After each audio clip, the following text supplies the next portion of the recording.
Olá, comunidade da TV 247. Olá, comunidade do Truz Entrevista. Eu sou a Andréa Truz e hoje nós vamos para mais um Truz Entrevista. Eu já vou pedir para todas as pessoas que já chegaram aqui para, por favor, deixar um like, se possível, tornar membro do canal brasil247.com.br ou um Pix. A chave do Pix é pix@brasil247.com.br. Lembrando que essa entrevista ela é gravada, portanto, a gente não tem como ler os comentários, mas a gente tem como ler depois e durante a entrevista, porque a gente acessa e a gente lê. Então, por favor, comentem. Nós vamos tratar hoje, estou aqui com o nosso queridíssimo Alfredo Atier, que é doutor em filosofia pela USP, titular na cadeira de Santiago Dantas e presidente da Academia Paulista de Direito, autor de Brasil em Tempo Acelerado, Política e Direito. Nós vamos falar sobre Moro ainda, Bolsonaro e Tarcísio, né? Os caminhos da extrema-direita. Atier, seja bem-vindo, boa tarde, como vai? Seu áudio. Prazer estar de novo com você, Andréa, né, e com a comunidade do 247, que, nossa, tem uma participação muito legal aqui, tanto nesse programa quanto nos demais. E o 247 é um órgão de imprensa muito sério, muito importante para nós, né? Muito afirmativo, né? Com relação a uma imprensa séria, uma imprensa que é realmente imparcial e que mostra os caminhos que devem ser tomados pelo Brasil, pela política, muito crítica. Eu gosto muito de estar aqui com você. Perfeito, Tia. Então vamos lá. Eu coloquei o Moro, né? E citei logo o Moro no começo pelo seguinte: esses dias. Tem, na verdade, acho que veio um dia no Instagram e depois repetiu, porque eu curti, o Paulo Henrique Amorim. E o Paulo Henrique Amorim, num vídeo, a tia, que ele falava assim, olha, quem criou o Bolsonaro foi o Moro. Então, a gente deve, não é, ao surgimento de uma extrema-direita, se a gente for fazer uma análise agora dessa profecia, porque o que eu acho que o Paulo Henrique Amorim fez naquele momento foi uma profecia, é identificar, né, os danos da Lava Jato ao surgimento de uma figura que tem total desapreço pela política, ao mesmo tempo suga do que há de mais podre da percepção política, que é o Bolsonaro. E a gente agora está num momento que essas contas parecem que estão sendo acertadas, ou começando a acertar as contas. Moro está no processo de cassação no TRE, tem agora esse problema, essa questão no CNJ. Ao mesmo tempo, essa semana ele foi lá pedir, como diria em Minas, pedir pinico para o Gilmar Mendes, na verdade, lá fazer ali, tentar alguma coisa com o Gilmar Mendes, em busca de sobreviver politicamente, porque, né, a base jurídica já foi. E, ao mesmo tempo, a gente tem a mídia tradicional que, nessa semana, parece que acendeu ali, esqueceu tudo o que aconteceu, ou está tão comprometida com ele, ou tem tanto, não é, comprometimento com o Moro e com a Lava Jato, que o defende. Nesse momento que a gente enfrenta 60 anos do golpe, 8 de janeiro, né, a gente tentando recompor a democracia numa frente ampla, que tem que fazer concessão, o mercado que, né, parece que só quer dividendos. A gente tem que tratar de uma imprensa que, junto de um histórico de... Né, aí você me corrija, o que ele fez, a gente pode dizer que é corrupção também, porque ele corrompeu o sistema jurídico, não é? E eles continuam defendendo, limpando uma barra. É contigo, eu te dei ali um caminho, é com você. Não, sempre os seus caminhos, suas dicas são importantíssimas, né, para a gente poder iniciar uma reflexão, né? Nesse caso específico da Lava Jato, o lavajatismo, Moro, Dallagnol, o Judiciário e o Ministério Público Federal, né, de fato houve realmente corrupção, né? Eu acho que talvez eu mesmo tenha sido a primeira pessoa que afirmou isso, né? Falou que havia corrupção ali, né? E você sabe, André, até essa manchete, uma vez eu dei entrevista para Maria Carolina Trevisan dizendo isso, e me rendeu vários problemas, o pessoal querendo representar e assim por diante, defendendo esse morismo, né? Esse lavajatismo. E hoje, na verdade, a gente vê, você vê essa afirmação do Paulo Henrique Amorim é muito importante, porque, de fato, as fontes que criaram, digamos assim, o permitiram, não a criação, porque a criação não houve, porque a extrema-direita, esse fascismo, estava sempre aí, né? e ele foi alimentado, sobretudo, pelo fato de que a gente terminou formalmente a ditadura civil-militar em 85, 86, 87 a Constituinte, 88 a Constituição, mas nós não julgamos as pessoas que cometeram os crimes durante aquele período. E deixamos que essas pessoas continuassem a circular, continuassem a exercer cargos públicos, civis, militares, na educação, nas universidades e assim por diante, e eles acabaram criando raízes e criaram discípulos e discípulas que nós vimos todos aflorarem, e afloraram nesse período, digamos assim, do final do... a partir, digamos assim, do segundo mandato da Dilma Rousseff, né, eles afloraram ali porque houve um espaço que foi criado para todos eles, esse pessoal da extrema-direita, e esse espaço foi criado por várias forças, né? Uma das forças, claro, que é essa questão religiosa muito séria, né, que a gente precisa continuar estudando e criticando e trabalhando muito, que é o neopentecostalismo, a teologia da dominação, a teologia da prosperidade, o evangelicalismo, esse crescimento exacerbado. Não do ponto de vista... Quer dizer, o problema não é a religião, o problema é uma religião que tem uma interpretação do mundo e dos próprios textos que são considerados sagrados, que é nociva para todos nós, né? Quer dizer, ela quer influir na política de uma forma bastante nociva, né? Então, uma dessas fontes... Levando os preceitos morais religiosos, os morais não, mas levando os preceitos dogmáticos em conta, né? Isso é uma teocracia. Claro. Não, e com leituras equivocadas, né? Inclusive, né? Quer dizer, da religião, porque é muito sério isso, uma religião que prega dominação, dinheiro, riqueza. O que é isso, né? Isso é uma coisa que é inédita e muito perigosa. A outra fonte disso, claro, aquilo que eu chamo assim do agronejo, né? Quer dizer, esse desvirtuamento do capitalismo, sobretudo aqui no Brasil, que quer prosseguir um projeto que é colonial.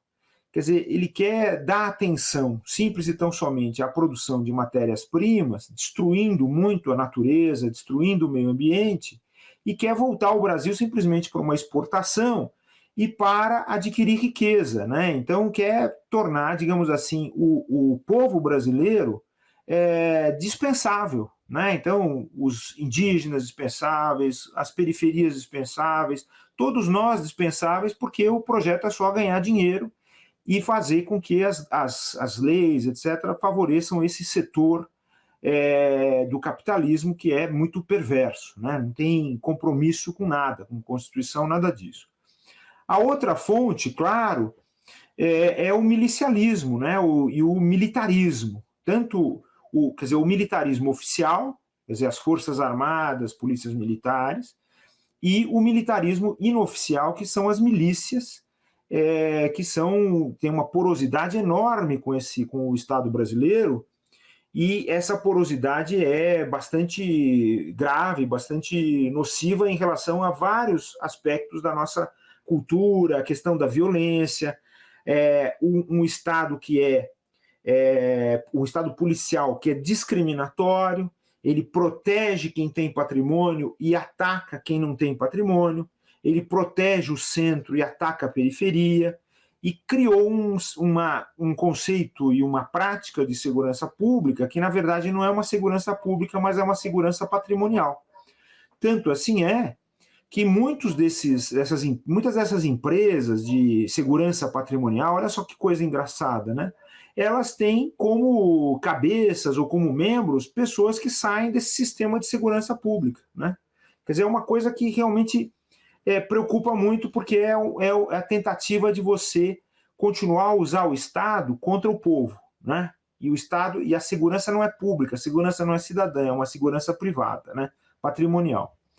O outro aspecto é o lavajatismo. Quer dizer, o lavajatismo, Andréa, na verdade, o modo como esse ativismo e essa politização do judiciário. O termo politização eu acho ruim, que eu acho que é a antipolitização do judiciário, né? Porque toda atividade é política, no fundo, no sentido mais genérico, ela tem influência no espaço público e assim por diante. Mas aqui, esse ativismo jurídico e essa antipolitização do judiciário, ela se dá a serviço também desses interesses tradicionais, conservadores, sob a máscara de um combate à corrupção, quer dizer, uma ideia de que a função da justiça, veja só que coisa errada, é uma função moralista, né? E a justiça não tem função moralista, não tem e não pode ter. A justiça tem a função única e exclusivamente de dar voz àquilo que o povo escolheu em termos de Constituição e lei. E não uma moral que vai ajudar a interpretar erroneamente a lei, interpretar erroneamente a Constituição, e passa a perseguir determinadas figuras, ou passa a criar, digamos assim, a ideia de um combate, que também não é função da justiça, né? O combate à corrupção. Mas, na verdade, esse combate à corrupção é, na verdade, um combate corrupto à corrupção. E foi isso que aconteceu ali, né? E ficou muito claro nesse processo todo do lavajatismo. E hoje a gente está assistindo, digamos assim, a uma espécie de contramaré, né? Quer dizer, hoje, a partir do momento em que houve a candidatura Lula como líder de uma frente ampla democrática, né? É importante a gente sempre lembrar isso, quer dizer, não se trata da esquerda no poder, mas é uma coalizão de forças democráticas, a esquerda, centro e centro-direita também. Mas, a partir desse momento, então, se possibilitou, com muita dificuldade, e atualmente também há muita dificuldade, você passar a criticar tudo aquilo que foi feito, sobretudo no lavajatismo, né? E processar essas pessoas, porque isso é muito importante, o Andréia. A justiça brasileira, o poder judiciário, tem uma dívida, ou algumas dívidas com a sociedade brasileira, né? E as dívidas são exatamente processar e condenar essas pessoas que desvirtuaram o sistema jurídico brasileiro, quer dizer, que agiram contra a Constituição, esse regime anticonstitucional. Então, isso não é apenas punir, processar aqueles que deram o golpe, tentaram o golpe de 8 de janeiro, mas também aqueles que permitiram o crescimento das pessoas que engendraram esse golpe, que imaginaram esse golpe. E isso está no lavajatismo. Né? Aí vamos pegar o lavajatismo e a consequência do lavajatismo, ela é muito forte para a justiça, a gente já sabe. Agora, Tia, eu queria que você me falasse o quanto ela penetrou e o quanto ela deturpou a noção jurídica. Eu estou te falando dentro de uma experiência enquanto professora. Né? A gente viu, por exemplo, e aqui em Itu a gente tem alguns cursos de direito que são importantes, né? Tem um da FADITU que é muito importante. Estou colocando a FADITU porque é um exemplo. Mas também tinha do CEUNSP, como tem em todos. De certa forma, toda universidade ela foi pressionada, naquele momento da Lava Jato, a ter que compreender as coisas diferentes. Por quê? Porque era inconstitucional e você tem que... Como é que numa aula de direito, não é, você vai tratar a forma como essa pessoa, esse juiz, se alia com o Ministério Público para corromper todo esse sistema, e na aula você tem que dizer, olha, a gente vai ter que dizer, é ok isso. E isso atrapalhou a formação de muita gente, Tia. Eu queria que você me falasse um pouco sobre isso, porque isso é danoso, inclusive para o futuro do direito, não é? Claro. Você pegou muito bem essa questão, né? Quer dizer, as faculdades de direito, elas são um pouco herdeiras, né, dessa cultura jurídica que nunca sofreu uma grande revisão no Brasil. Isso é muito importante, né? A nossa cultura jurídica ainda é muito devedora das raízes autoritárias do Estado brasileiro, né? Das raízes antipopulares e antidemocráticas do Estado brasileiro. Um adendo, então você acha que falta memória, verdade e justiça, ou uma justiça de transição para a própria justiça? Claro, para a própria justiça, para o ensino do direito, né? Para a prática do dia a dia, não é? E das várias profissões jurídicas públicas e privadas, né? Falta realmente uma grande transformação que só pode ser dada a partir disso. Eu acho que é uma transição necessária, quer dizer, nós recuperarmos a verdadeira memória da história jurídica brasileira, que até hoje nunca houve isso, né? Há muita coisa assim, muito abstrata, os profissionais não vão a fundo nessa revisão e, sobretudo, em reconhecerem a sua responsabilidade por esse momento, né? E aí, você veja, durante a ditadura, André, a gente tinha uma Constituição só de enfeite, né? Que era a Constituição que foi feita dentro da ditadura, com um espírito ditatorial, que foi a Constituição de 67, que piorou com a nova Constituição, que foi o ato institucional de 69, que criou uma nova Constituição. Então, aí você tem uma segunda Constituição pior ainda. E dentro dessa Constituição, olha só, de 69, tinha lá no finalzinho, lá no artigo 157, se não me engano, 159, tinha o rol dos direitos e garantias. Só que aquilo não era levado a sério, nem podia ser ensinado nas faculdades, porque não existia. Tanto assim é que, quando veio a Constituição de 88, eles puseram os direitos e garantias logo no início, exatamente para que as pessoas vissem que era uma Constituição de um espírito diferente e para ser ensinado. Porque nas faculdades, os professores e as professoras davam aula de direito constitucional e não chegavam no capítulo sobre direitos e garantias fundamentais. É incrível isso. Né? Ninguém aprendia isso na faculdade.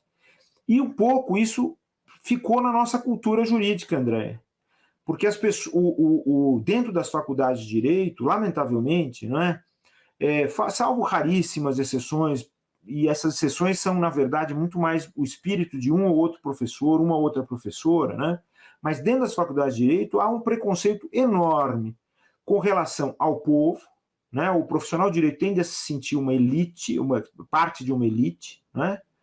E ele também tem, porque tem preconceito com relação ao povo, ele tem preconceito com relação à democracia, portanto, o poder do povo. Né?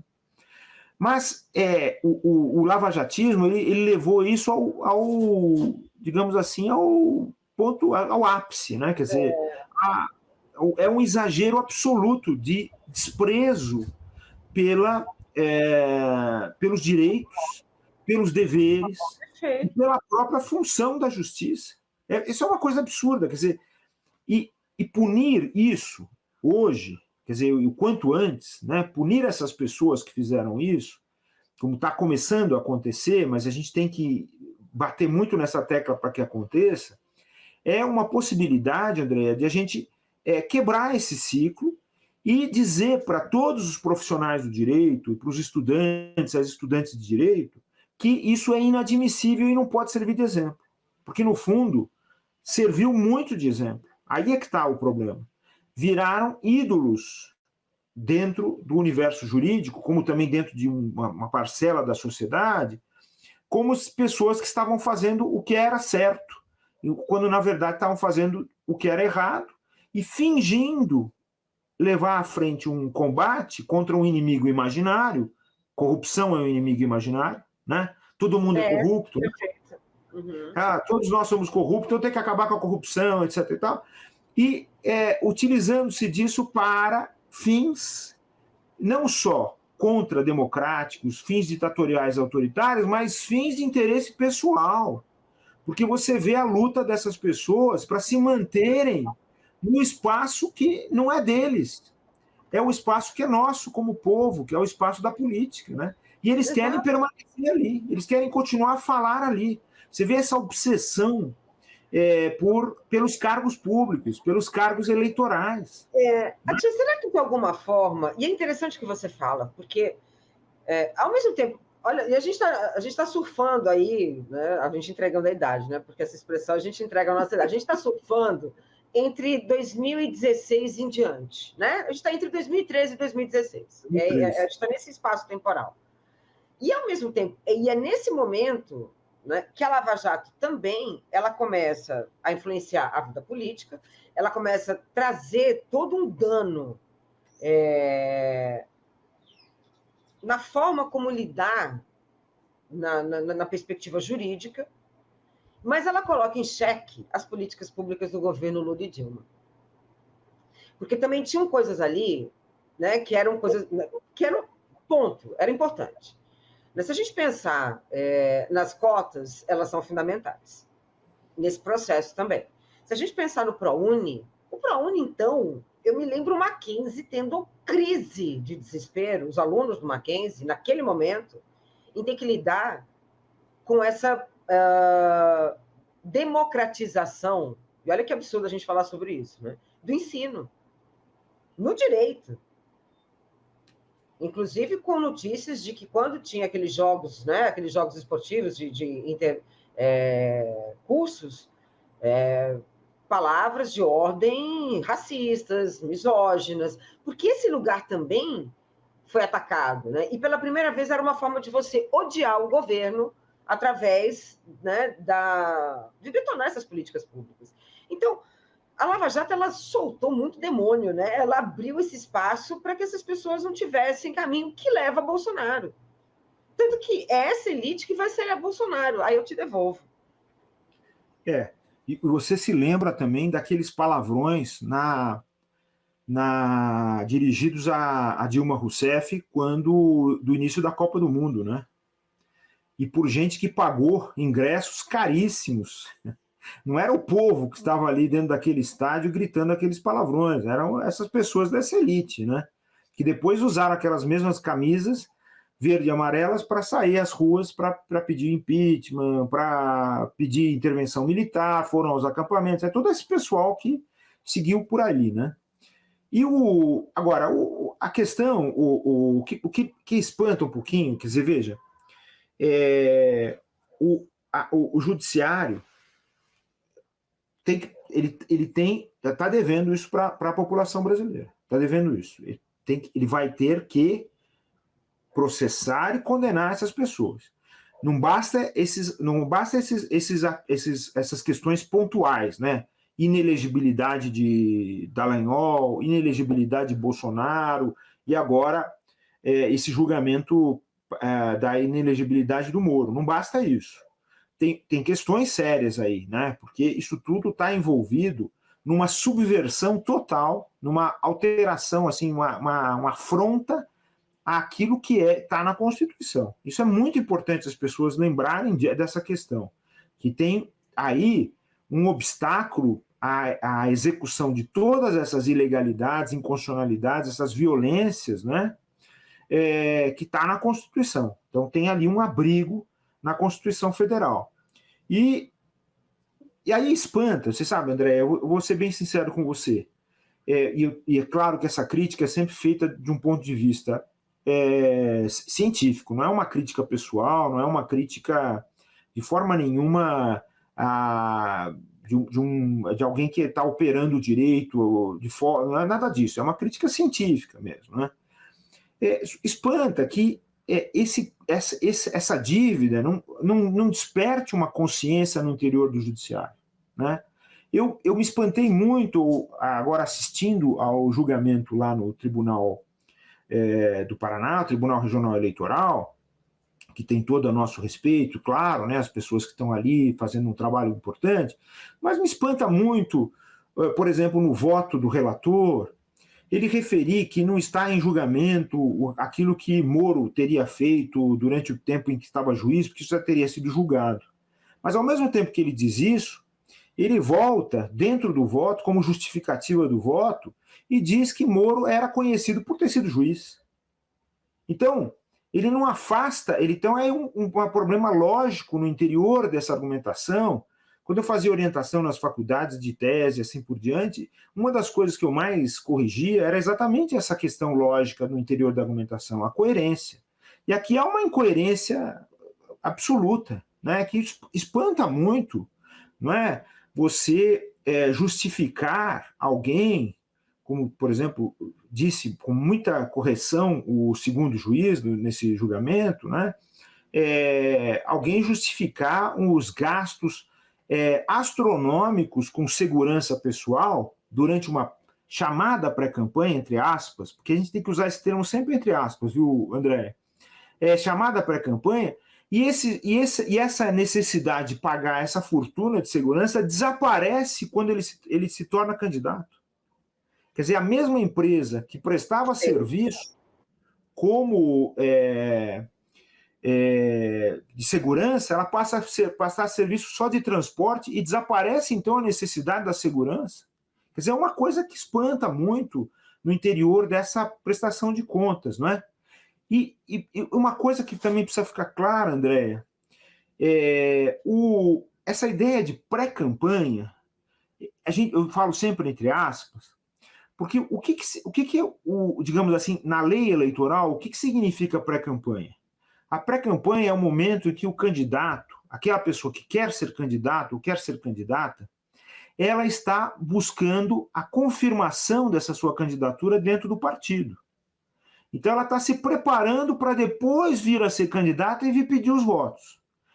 Isso que é pré-campanha significa que a pessoa ela não foi escolhida para ser candidata, ponto, e ela não pode pedir votos para si.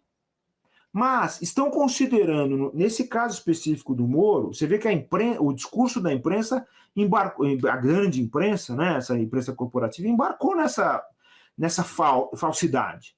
Estão considerando alguém que estava pedindo já votos como fazendo pré-campanha. Ou seja, isso não existe. Quer dizer, todo aquele bolo de gastos que é excessivo, porque isso foi reconhecido pelo Ministério Público Eleitoral.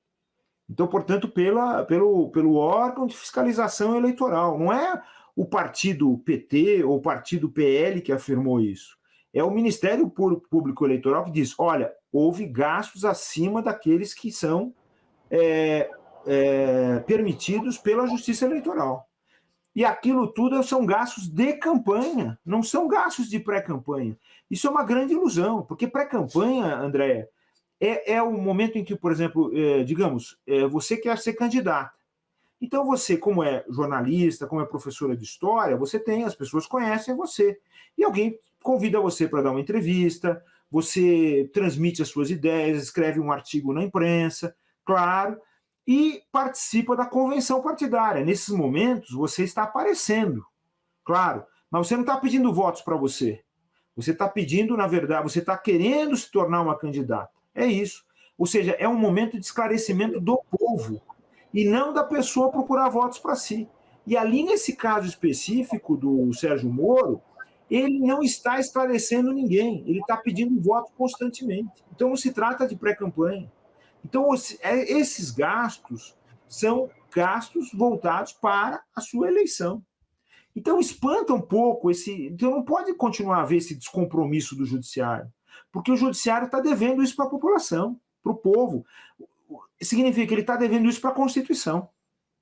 Então, é preciso que haja um mínimo de consciência que esse caminho que foi trilhado até aqui não pode mais prosseguir. Essa que é a questão.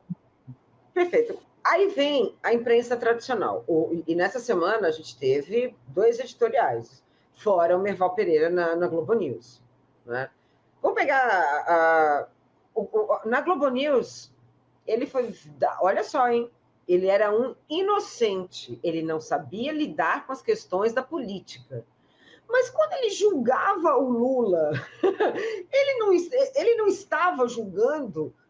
levando em consideração a política, quer dizer, como que é isso? E aí, falar que ele é inocente, aí eu te devolvo. Mesmo numa pré-campanha, a última coisa que tem é inocência, não é? Bom, inocentes somos nós, né, que estamos assistindo a tudo isso, assim, dessa forma, inocentes e estamos todos espantados, né, diante disso tudo.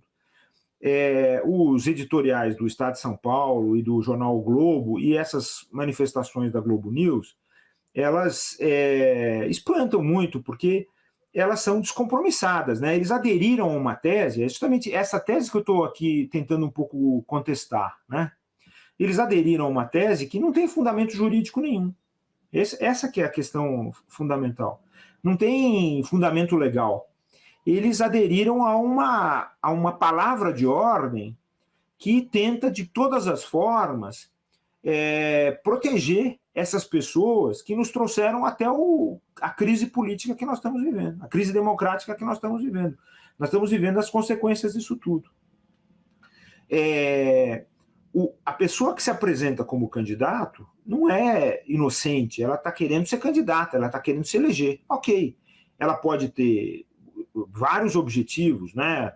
até os objetivos legítimos que um candidato tem que ter, o interesse público, concretizar deveres, políticas públicas e direitos, né?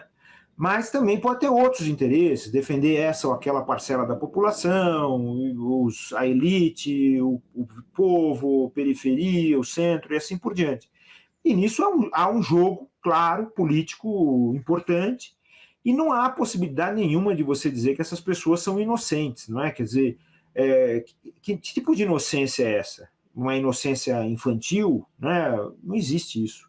Isso é uma digamos assim, uma máscara, não é? Que não cabe em ninguém, não cabe em nenhum de nós. Né? Nós estamos todos envolvidos na questão política. As manifestações feitas tanto por ele como os outros do lavajatismo são sempre manifestações contra a política constantemente, criticando, querendo dizer que eles são que queriam dizer que eram donos da verdade, eram donos da moral, acusando os outros de serem espertos.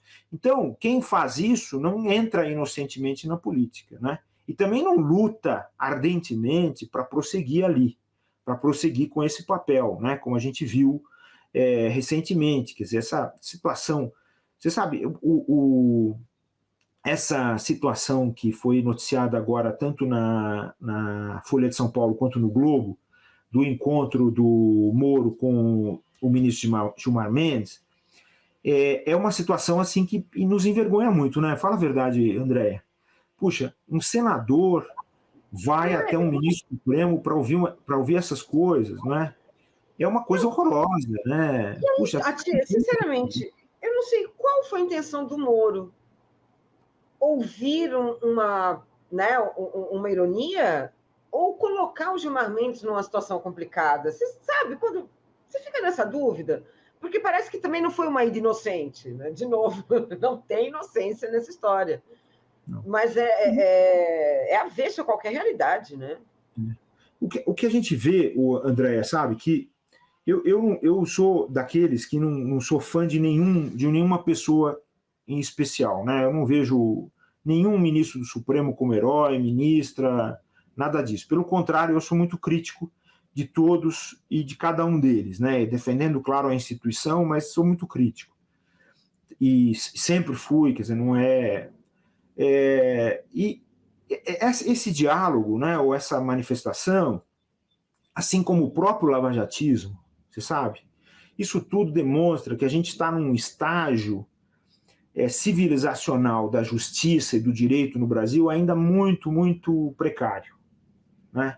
A gente precisa dar um salto, a gente precisa melhorar muito e a gente precisa ir buscar dentro do direito, dentro da justiça, aqueles profissionais, aquelas profissionais que realmente estão comprometidos com o processo, digamos assim, civilizacional da justiça, sabe, do direito. Ou seja, estão preocupados em fazer com que o direito retrate de fato aquilo que a sociedade brasileira e pretende, né? O povo brasileiro e pretende, quer dizer, ligar a justiça, o direito, a democracia verdadeiramente, né? E não ficar nesse... Porque o que você quer? Eu sempre digo isso, né? O que você quer da justiça? Você quer que a justiça aplique a Constituição, aplique as leis com bastante seriedade e se expresse muito nessa hora de aplicar as leis e aplicar a Constituição. Você não quer que a justiça fique trabalhando assim só com palavras de ordem e fora dos autos? Isso é muito importante, porque isso é uma tarefa dos políticos em geral, quer dizer, da sociedade em geral. A gente é que tem que emitir opinião, o Congresso tem que emitir opinião, vereadores, deputados e assim por diante. E não ali na justiça ficar... Quer dizer, o que eu quero é uma decisão concreta, que a gente supere esse impasse que nós estamos presentes, e diante do qual nós estamos presentes. Então, portanto, nós precisamos processar e julgar essas pessoas, que são responsáveis pela crise que nós estamos vivendo. Lavajatismo, bolsonarismo, não é? Os empresários que deram apoio e puseram dinheiro para isso tudo aparecer e vingar. Empresários e empresárias, as empresas, ou seja, nós queremos ver isso acontecer, e o quanto antes, e a justiça tem que se concentrar nisso, e tem que ficar muito consciente desse papel, porque se ela ficar só brincando com palavras, isso é muito sério, não estamos aqui para falar, não é? E isso tem que acontecer, inclusive, nos votos. A pessoa tem que estar consciente do que está acontecendo. Não é? É impossível, sabe? André, eu fico pensando aqui, do ponto de vista das lições de direito que a gente estudou, que a gente aprendeu, os grandes mestres que passaram diante de nós, como o Comparato, o Goffredo, o Dalmo Dallari, essas pessoas extraordinárias, o Raimundo Faura, essas pessoas extraordinárias do país, puxa, o que eles estão exigindo de nós? Eles querem que a gente concretize todos os sonhos que o povo brasileiro teve quando saiu da ditadura e criou a Constituição de 88. A gente tem que levar isso tudo à frente, continuar a criar espaços para o povo cada vez mais estar presente, né? A periferia aparecer, está aqui diante de nós, falando conosco de igual para igual, todos nós presentes, quer dizer, esse diálogo fundamental, e não continuar a dar espaço para essa gente que, na verdade, quer o quê? Prosseguir no caminho de privilégios, né? É isso. Perfeito, é isso, é privilégio, o ponto é esse. Mas, e é um privilégio tão desconectado de uma realidade, e sobretudo de uma realidade social do país, né? Que aí a gente vai trazer, para a gente fechar, nós já estamos indo para a parte final, que eu queria colocar em São Paulo, o futuro do bolsonarismo parece que está ali meio que na figura do Tarcísio. Uma pessoa que, a princípio, não tem, não é, tal, mas que se mostra, efetivamente, na lógica do poder, tão perverso quanto o Bolsonaro. Sobretudo porque ele entende que, por exemplo, a questão da segurança pública é uma questão de fato, que é um problema e tem que ser resolvida, e ninguém está aqui questionando, né, fazendo algum questionamento. O problema é a forma. Você entregar a segurança pública de São Paulo nas mãos de um corpo policial, como a Rota, que a gente sabe o histórico dela, que é extremamente violento, na percepção da segurança pública, isso também é um retrocesso para a justiça, não é, Tia? Passo para você. Muito grave, André. É gravíssimo, né? Vamos comparar, eu acho que essa semana a gente pode até comparar com bastante orgulho duas formas de atuação da polícia. Perfeito. Uma delas foi aquela que aprisionou aqueles dois fugitivos perigosíssimos, pertencentes a uma facção criminosa, que estavam lá num presídio de segurança máxima, conseguiram escapar, né? E depois, agora foram aprisionados, você vê, aprisionados com armas, aprisionados com celulares que tinham furtado, etc., etc., pessoas perigosas, matadores dessa organização criminosa, mas você não vê, primeiro, ninguém morreu, ninguém foi ferido, não houve espetáculo de sangue, né? E as pessoas que fizeram a operação estão aparecendo agora na imprensa para dar entrevistas, e você vê claramente o orgulho dessas pessoas, porque elas estão de mãos limpas, fizeram o seu trabalho. Agora vamos comparar com essa tal Operação Verão. 46 mortes, 1.000 e tantas pessoas presas, e a violência que se espalhou a partir da atividade policial. Então, essas pessoas que fizeram essa operação, elas sequer vêm à imprensa para dar explicação. O que foi descoberto, o que foi feito, por que a situação teoricamente teria melhorado, que não é verdade, é óbvio que não é verdade, e não tem as mãos limpas para poder fazer isso com orgulho, porque é muito importante para a pessoa que é funcionário do Estado, seja civil, seja militar, aparecer diante do povo com orgulho. Olha o que eu fiz, olha aqui o que eu realizei, eu descobri todos esses problemas que existem do crime, a partir de agora as pessoas podem viver melhor, porque eu encontrei a solução para esse problema. E não chegar e dizer assim, olha, eu matei um monte de pessoas, eu não sei o que pode acontecer, porque se eu não estiver lá com as armas, a insegurança vai continuar. Eu estou perpetuando a criminalidade. Todo mundo sabe, Andréia, que violência policial não resolve crime. Que crime é fenômeno social. Tem um monte de gente estudando isso. No mundo inteiro, no Brasil, tem muita gente séria estudando isso, organizações, universidades. Mas se despreza isso para pregar a violência como solução. E é óbvio que não é solução. Qualquer pessoa sabe que violência não é solução. Não é? Então a gente está passando, na verdade, no mundo inteiro, a gente está passando por várias experiências e práticas que demonstram o oposto, né? Inclusive experiências de educação familiar, você vê proibição de violência na educação, questões de violência doméstica sendo reprimidas, não é? E agora a gente vem, o Estado vem praticar violência e dizer para nós que está tudo bem. Isso é muito sério. Né? Você levantou essa questão de São Paulo, essa semana também a gente teve uma coisa que foi horrível. A forma como a polícia tratou dois pontos, dois assuntos policiais, né? Duas questões. Aquele menino, aquele rapaz, dono de um poste, porque, na verdade, a imprensa tradicional ainda fez isso, em Porsche. Não foi o menino, foi o Porsche. O Porsche que assassinou, não é? Então, você tira, você humaniza tanto que até quem cometeu o crime some da história, né? Do roteiro. E a forma violenta como a polícia trata a periferia. E aí, nesse caso, a gente pode falar desse exemplo dessa semana, que inclusive foi um cadeirante que apanhou, mas a gente pode falar cotidianamente. Infelizmente, é um traço cotidiano da polícia. E a gente sempre soube, né? A gente sempre assistiu à forma, sobretudo também dessa classe dominante, que utiliza algo que era muito comum na ditadura, que é aquele famoso com quem você está falando. Você sabe com quem você está falando? E parece que isso voltou como uma forma também de calar a classe dominante, falar assim, olha, a gente não vai mexer com vocês, mas nos apoie.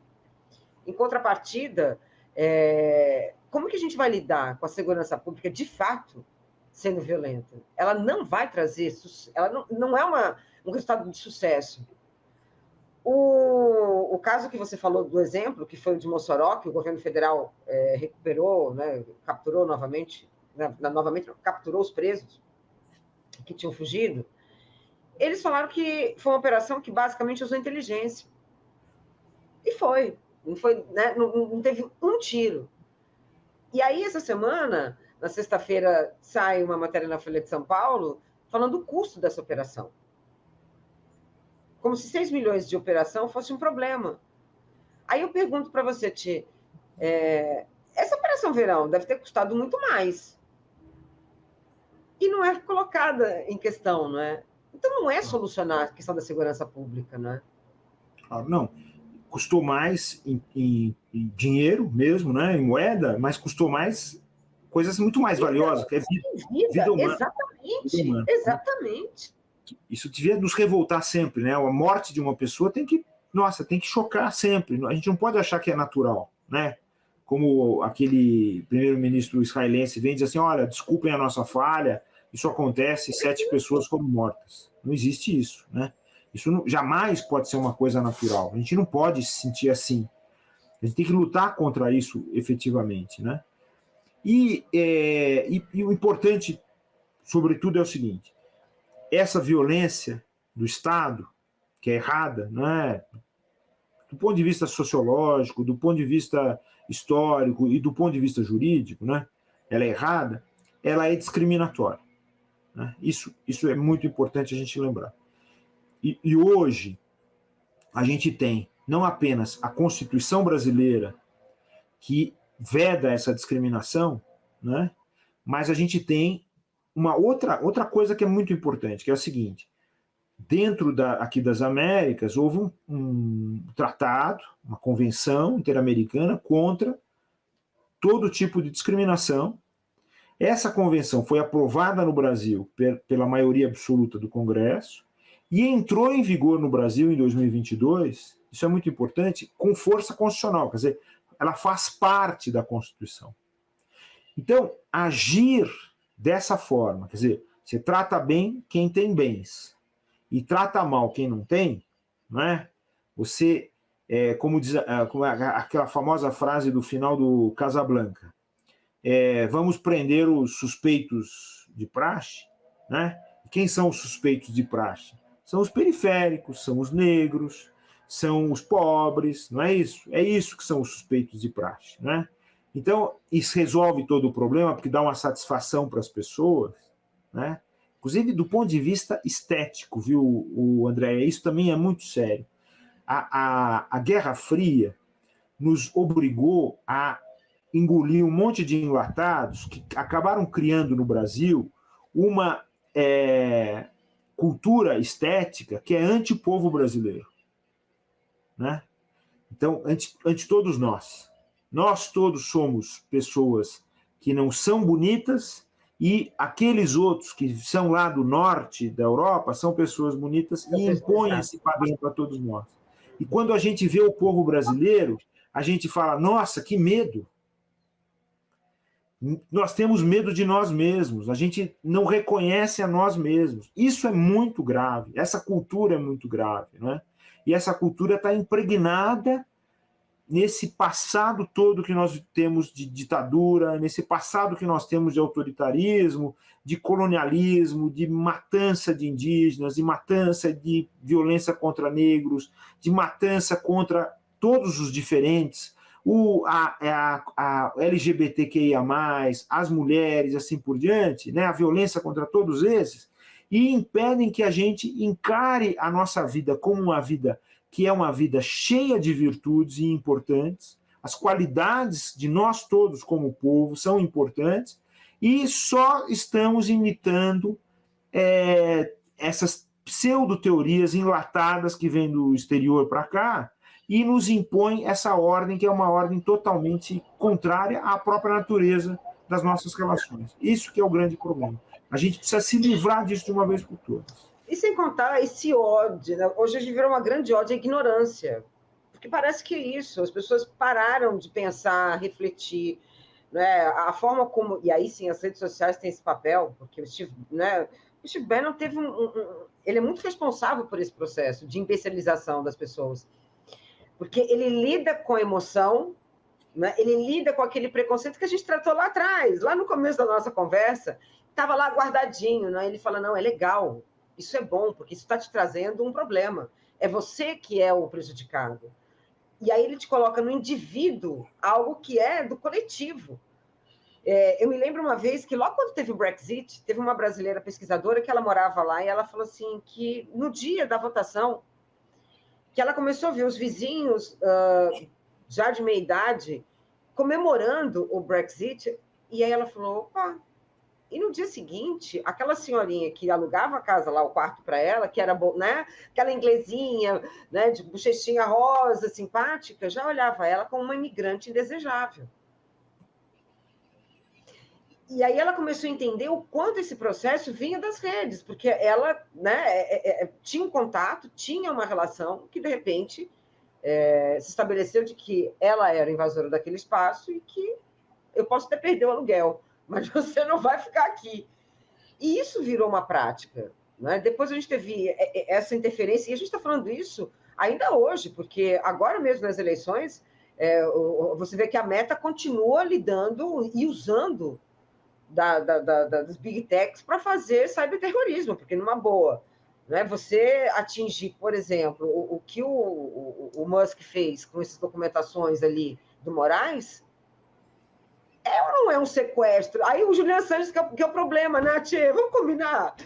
Né? Aí o Assange que vira o grande problema. Você tem um cara liberando, interferindo politicamente, juridicamente, porque o Steve Bannon sacou que as redes eram um lugar de você quebrar a sociedade, que eles falaram, e a partir dali você transformar de uma maneira completamente oposta. Quer dizer, a educação que era boa ficou ruim, o professor era bom, virou doutrinador, né? A justiça, que sempre a gente... E aí é interessante, porque a justiça sempre teve uma crítica com relação a ela, e eles exacerbaram nesse processo, né? De uma justiça punitiva. Te devolvo. O Steve Bannon, ele concretizou aquilo que era o sonho do neoliberalismo, né? Margaret Thatcher dizendo there is no such thing as civil society, quer dizer, não existe sociedade civil, não existe sociedade, só existem indivíduos que podem ser manipulados. E as redes sociais trouxeram essa possibilidade extraordinária de manipulação das pessoas, né? Ao ponto de, né, Andréia, migrantes na Europa votarem a favor de partidos de extrema-direita e fazerem campanha, né? Quer dizer, as pessoas não estão mais se reconhecendo, porque elas passaram a ser tratadas e a se conceber como indivíduos separados, quando, na verdade, a gente pertence a uma coletividade, a gente pertence a uma classe, a gente pertence a uma determinada cultura, e a partir desse diálogo com a classe, com a sociedade, com a cultura, é que a gente adquire uma consciência para poder agir na sociedade, e não se isolar diante de um aparelho um smartphone e achar que a partir dali você domina o mundo, que você está empoderado, que você pode fazer as coisas. E isso, lamentavelmente, aconteceu, quer dizer, e até agora, é importante a gente lembrar isso, todo o mundo, quer dizer, a Europa está lutando para fazer uma regulação do meio digital para impedir que isso tudo se perpetue. A gente aqui também tem que fazer isso, a gente não pode deixar o meio digital nas mãos desse mercado, que é, na verdade, um número pequeno de pessoas que estão interessadas em ganhar dinheiro. A gente precisa regular isso juridicamente para impedir que isso se perpetue, né? E fazer isso, quer dizer, é um passo a mais para a gente poder ter uma verdadeira democracia. É isso que é muito importante, né? E a democracia exige essa conversa, esse contato com as pessoas, quer dizer, você se apresentar diante dos outros com a intenção de ouvir críticas, de expor as suas ideias, assim por diante. Isso que é efetivamente a democracia. Bolsonarismo, lavajatismo, essa perpetuação da violência do bolsonarismo aqui em São Paulo e em outros estados, como Goiás, você veja que foram lá tirar uma foto rindo ao lado de alguém que está cometendo crimes, né, reconhecidos pela sociedade internacional. Como é que se explica uma coisa dessa? Mas bolsonarismo, o lavajatismo, essa tentativa de usar a religião para manipular a política, né, usar uma falsa religião ou falsas religiões para manipular a política, a discriminação em todos os níveis, a continuidade do colonialismo, os preconceitos, assim por diante, tudo isso que a gente conversou um pouquinho hoje, isso tudo são grandes obstáculos para que a gente consiga efetivamente realizar os desejos que todos nós temos, eu tenho certeza, de fortalecer a democracia, quer dizer, fortalecer a convivência. Então, é muito importante a gente agora exigir da justiça que ela faça aquilo que ela tem de fazer.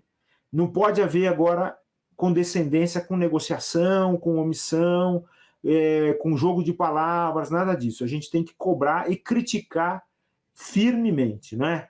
Esse julgamento especificamente lá do Moro inelegível está demorando, as pessoas já tiveram tempo suficiente para analisar o processo, porque já está marcado isso há muito tempo, então não tem nada que esperar. Então nós esperamos, na semana que vem, que a imprensa toda noticie aquilo que é efetivamente o que a sociedade quer, ou seja, nunca mais essas coisas aconteçam dentro do direito e da justiça brasileira. Exatamente, até porque a gente esticou tanto a corda que a gente ganhou até um 8 de janeiro, né? E acho que muito por conta dessa corda que esticou o suficiente, né? Saindo, né? do que é a norma. Porque a gente viveu um pesadelo político, né? E a justiça, infelizmente, participou desse processo. Atiê, deu o nosso horário, já fica o convite para você voltar, passo para você fazer, então, deixar aqui um abraço, um beijo, não sei se você quer também trazer alguma colocação final que você considera importante, mas, de qualquer maneira, já fica aqui um convite, porque, infelizmente, é o jogo sendo jogado ainda. A gente fala, né? A gente está falando lá atrás, 2013, começou as jornadas de junho, já tinha ali a Lava Jato mesmo, porque a Lava Jato ela vem desse processo. E de lá para cá, a gente sofreu demais, mas a justiça sofreu também, a política sofreu também. E restabelecer um pouco essa noção de uma política e de uma justiça democrática é uma luta diária, né? Passo para você. Andréa, obrigado. Eu sempre gosto muito de conversar com você, né? E estar aqui diante da comunidade do 247, que também é admirável. E é isso, eu acho que você disse tudo. Quer dizer, a justiça sofreu, mas a gente precisa mudar a justiça. Tem muitas coisas importantes que a gente tem que fazer aí. E o primeiro passo é esse aí que a gente está exigindo agora, tá bom? Um beijo para você, André. Beijo para você também. Deixa aqui o beijo para o pessoal também. A gente se vê aqui em Itu. Ah, com certeza. Vamos combinar. Fechadíssimo. E olha, peço para o pessoal que está aqui no chat para continuar com a nossa programação, ficar de olho no site do Brasil 247 também. E eu volto amanhã às 21 horas. E a gente vai combinar assim. Beijo, Tchê. Até logo. Tchau, tchau.